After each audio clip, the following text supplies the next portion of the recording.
Ayam Putra ditawar 500 juta itu seperti apa sih mungkin? Ya, pertama kali itu Putra itu ditawar 50 juta. Itu waktu masih di kampung kan, aku masih di daerah di Jambi, itu ditawar 50 juta. Cuman kayaknya nggak kita jual. Nah, kemudian ada lagi itu orang Lampung, itu nawar sampai 200 juta. Pokoknya malam ini akan kami transfer gitu. Terserah abang mau ngantar ayamnya kapan atau kami jemputnya kapan, yang penting itu udah milikku katanya kayak gitu. Dia sampai screenshot dia punya uang berapa miliar. Aku tuh bisa beli ayammu cuma 200 juta bisa bang, kata kayak gitu. Tapi tetap nggak aku lepas. Sampai akhirnya Juragan Hijau itu nawar di 500 juta. Tetap nggak, Deddy Kobuzer dulu. Deddy Kobuzer 250 juta dan kemudian Juragan Hijau 500 juta. Tetap nggak bisa kita lepas lah ya kan, kayak gitu. Karena Putra yang bisa bawa aku ketemu kalian semua di sini. Bang, memang rencana tidak dilepas atau memang nanti kalau ada cocok harganya baru dilepas bang? Kan 500 juta sekarang ya? Iya. Ya kalau 512 juta mungkin bisa. Canda mulu gitu. Belum, enggak, intinya gini, Putra itu fenomena ya. Putra itu betul-betul kayak pemberian dari Tuhan ke aku. Lewat dia aku bisa sampai Jakarta, bisa masuk TV. Yang notabene-nya orang kalau mau masuk TV aja bayarnya bisa lebih-lebih kayak gitu. Atau teman-teman daerah yang MC, yang komedian, yang segala macam butuh audisi berjam-jam, antri di sana sini panas-panasan baru bisa masuk TV kayak gitu. Nah, ini aku lewat seekor ayam, video 18 detik, video 18 detik. Nah, itu bisa sampai masuk TV dan ketemu teman-teman semua di sini. Itu harganya lebih-lebih lah dari ini ya. Karena kalau orang daerah, entertainer daerah ya kan, itu kalau bisa masuk TV itu kan udah kayak pencapaian paling tinggi gitu. Jadi aku pikir itu harganya tidak ternilai kayak gitu. Bang, jelasin dong kelebihannya dengan ayam-ayam sejenisnya apa sih bang? Mungkin bisa ngomong atau gimana? Orang kan nyangka-nyangkanya kok bisa sampai 500 juta sih gitu. Istimewanya ya. Sebenarnya dia tuh sama kayak ayam-ayam yang lain.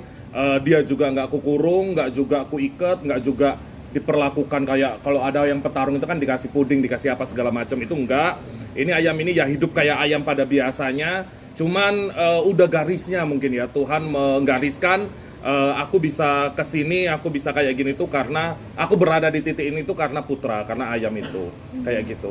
Jadi emang Putra itu jinak dari dulu emang. Nah, jadi di mana-mana kan aku cerita. Jadi Putra itu dia punya abang, awalnya namanya Agus. Nah, ada yang namanya Agus ya kan? Agus. Nah, itu awalnya itu namanya Agus abangnya. Agus ini sendirian dan kemudian lahirlah Putra dan Yuni adiknya. Jadi Agus yang rawat, memang yang dibawa kemana-mana itu Putra sama Yuni dibawa Agus gitu. Nah, Agusnya mati, kemudian nggak tahu kenapa dia mewariskan sifat yang ramah tamah dan juga kekeluargaan kepada kami, ke Putra dan Yuni ini. Udah akhirnya ya Putra ngikuti jejak abangnya Agus. Nah, kembali ke topik lagi, ini kan ada dua nama besar dari Kobuzer dan juga Juragan Madu yang paling banyak, yang paling wow lah tawarannya. Ini nyangka gak sih akan bakalan ada yang lebih dari Kobuzer, apalagi seorang Juragan Madu ini 500 juta, oke. Ya nggak nyangka sebenarnya kan kalau ayam itu siapa sih berisik kali itu? Nggak nyangka, ribut banget, diam, heran deh kalian, ganggu aja kayak Putra. Nah, nggak nyangka kok sampai harga ayam 500 juta, udah kalah mobil kan kayak gitu.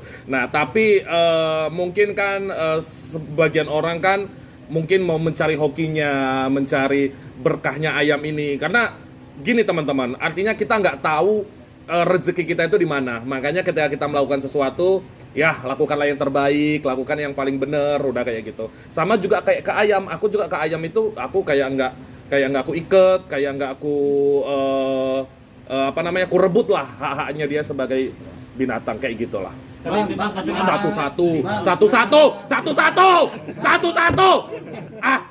500 jutanya itu kan tadi dibilang kan belum ya kan? Belum. Nah, kalau mau mentoknya sendiri itu harga berapa? Karena nggak dijodohin bro, pokoknya sampai 10 miliar pun nggak dilepas.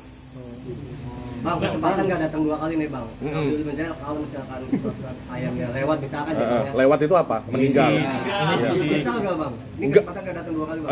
Enggak, jadi ada di dunia ini yang tidak bisa dinilai oleh uang. Kalau sama aku kayak gitu. Yang kita takutkan seperti ini, simpelnya gini aja lah ya kan. Aku pikir semua kesempatan yang udah dikasih sama Putra ke aku, dari Tuhan lewat Putra ke aku, itu udah nggak ada harganya lagi kayak gitu. Jadi kalau seandainya dianya nanti mati dengan caranya dia kelindes mobil, kemudian sakit atau segala macam, ya itu udah takdirnya dia kayak gitu. Jadi aku kayak gitu. Kalau nanti Juragan Madu langsung ngasih cash 500 juta sama nambahin mobilnya Mobilnya warna hijau itu. itu gimana? Rubicon berapa sih harganya Rubicon? 2M. Dari 2,5 M. Tetap tidak. Ya ngapa? Ngapa urusan kau apa? Hah? Suka-suka aku lah.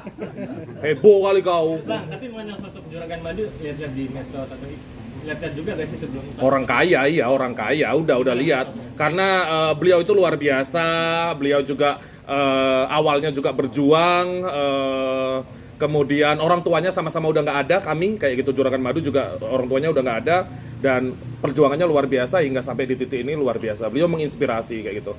Tapi ya itu tadi intinya hype-nya Putra ini sama-sama kita nikmati bersama lah, intinya kayak gitu. Jangan dia kita jadikan petarung, jangan kita rebut hak-haknya dia. Ini banyak nih teman-teman dari kemarin netizen yang ngomong ngapa nggak diajak kayak ke Jakarta kayak gitu. Ribet dia jadi Jakarta, dugem jadi pengacara nanti kan gimana kayak gitu. Tau lah pergaulan Jakarta kan kayak gitu, kayak kalian gini.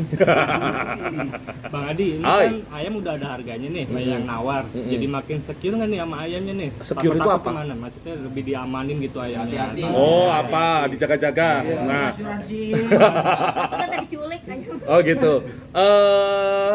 Enggak sama sekali kayak gitu ya. Dan alhamdulillah di lingkungan kami itu lingkungan yang sejauh ini masih aman. Nggak tahu abis ini ya. Nggak tahu abis rame-rame kayak gini nanti kayak gimana. Dan juga ada orang di rumah yang jaga kayak gitu. Gitu sih. Ya takutnya kalau diculik gini bro. Takutnya kalau diculik dia itu dijadikan ayam petarung gitu kan, dijadikan ayam kampus, itu yang ditakutkan gitu. Tapi kalau aku lebih ikhlas dia tuh mati dengan cara Tuhan mengambil nyawa dia gitu. Tapi kalau dia dijadikan ayam petarung, itu sampai kemanapun aku kejar. Gitu. Kita turunkan langsung dari Mabes Polri ya. Kalau mereka kan Polres. Kecuali gimana? Ya, cemana ya? Gitu. Ya artinya kalau dia diculik kemudian dipotong orang berarti udah itulah jalan hidup dia. Kita kan nggak tahu kayak gitu. Tapi kalau sampai dijadikan ayam petarung, kan inget ya ada film Ong Bak yang di Thailand itu kan, gajahnya diambil dikucur sampai kemana-mana. Itu kalau aku bakal kayak gitu nanti. Yang di konten abang yang sempat jadi meledak banget tuh kan, dia sampai makan telurnya ini. Bukan telurnya Yuni, itu telur ayam pada umumnya kayak gitu. Ya itu tadi intinya begini bro, kita nggak tahu konten mana kita yang bakal meledak, kita nggak tahu Tuhan itu nitipkan rezeki itu dari sisi mana, kita nggak ngerti kayak gitu. Mungkin teman-teman semuanya juga, teman-teman media ini juga pernah lah menjalani perjalanan hidup yang tiba-tiba kok dapat rezeki dari sini gitu, dapat rezeki power bank tiba-tiba kayak gitu. Kita nggak tahu kan kayak gitu. Nah jadi pada intinya ya udahlah, melakukan yang terbaik untuk hidup ini kayak gitu. Bang Adi, Siapa Pak? di mana sih kelebihan yang abang lihat dari Putra ini selain tadi membawa Hoki. membawa derajat? Oke. Mana? Nah, Apa menemukan kenyamanan ketika bersama tuh gimana? gini Bapak, jadi aku sama binatang itu aku ajak bicara. Semua binatang yang di rumahku itu aku ajak bicara, aku ajak komunikasi. Ketika aku marah, ya aku marah. Ketika aku sayang, betul-betul aku sayang. Bahkan aku itu curhat sama binatang. Contoh nih, kan aku udah gak punya orang tua, aku hidup sendirian ya di rumah ya. Jadi aku ketika kita namanya hidup ya kan, aku suka ceritanya sama binatang. Salah satunya Putra, kayak gitu. Dan Putra itu aku kayak aku lagi mau masak, mau segala macam, dia tuh bisa duduk gitu, dengerin aku cerita segala macam. Jadi pertemanannya itu udah yang kayak, aduh janganlah kayak gitu. Jadi nggak bisa digantikan dengan uang lah kayak gitu. Kurang lebih seperti itu Pak. Dan lucunya pernah Putra kan kita syuting sama Polres ya. Kita syuting sama Polres. Iya gitu ngapa sih? Iya. Nah, sama Polres Tebuk. Biar enak ngobrolnya. Diem aja. Nah kita syuting sama Polres Tebuk dan dia itu kan dibawa ke Polres. Itu perjalanan Polres ke rumah itu kan setengah jam. Itu aku bilang sama dia, Put, kamu kita kerja dulu ya, kita syuting dulu gitu. Walaupun dia dilepaskan gitu ya. Kita pisah dulu sama Juni sebentar. Nah, besok aku kasih makan enak gitu. Besok paginya aku belum bangun, dia yang bangunin aku. Dia udah nagih masuk ke rumah, dibangunin aku kayak gitu. Itu Putra. Kayak gitu. Jadi apa ya?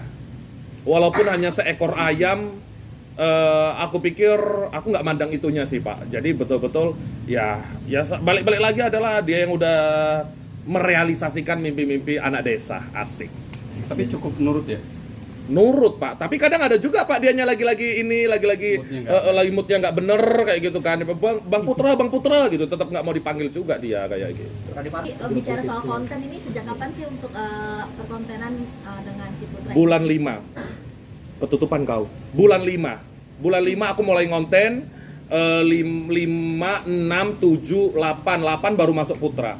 Jadi Putra itu bukan dari pertama. Putra itu memang betul-betul tiba-tiba lagi makan maghrib di belakang pintu dapur, kemudian dia datang. Jadi kalau teman-teman nengok videonya itu baru dimulai itu videonya. Gitu. Bahkan makanannya kan masih banyak kayak gitu. Itu baru dimulai, Putra datang, ya udah namanya kita orang Medan ya kan. Kita nggak maunya kayak gitu. Ketika itu konten itu meledak dan banyak dipanggil ke Jakarta, ada nggak sih pihak untuk mendatangkan Putra ke Jakarta sendiri? Banyak, semuanya itu endorsement brand-brand semuanya harus ada Putra. Aku mau kontrak kalau ada Putra, gila nggak? Kayak gitu. Aku bilang kayak gini, ya tunggu aku dapat program, dapat kerjaan yang settle di Jakarta, baru dia bisa aku bawa ke sini gitu. Kalau sekarang kan kasihan kayak gitu kan, maksudnya aku masih pergi-pergi, masih ketemu teman-teman kayak gini gitu. Bicara soal endorse, berapa endorse yang Putra? Banyak tanya Joko, banyak kayak gitu. Kalau sekarang Bang Adi di sini siapa Putra yang ngurus? Ada orang di rumah yang ngurus, ada. Yang ngambek dia. Baik-baik aja kan aku posting kemarin di Snapgram, baik-baik aja. Bahkan sekarang dia itu kayak Yuni, Maya itu semuanya udah pada deket ke kami, makanya dari sini semua gitu. Ada Maya, ayam putih namanya Maya. Gitu. Bang Put, Adek. Ayam dong gue. Udah bisa ngomong gue.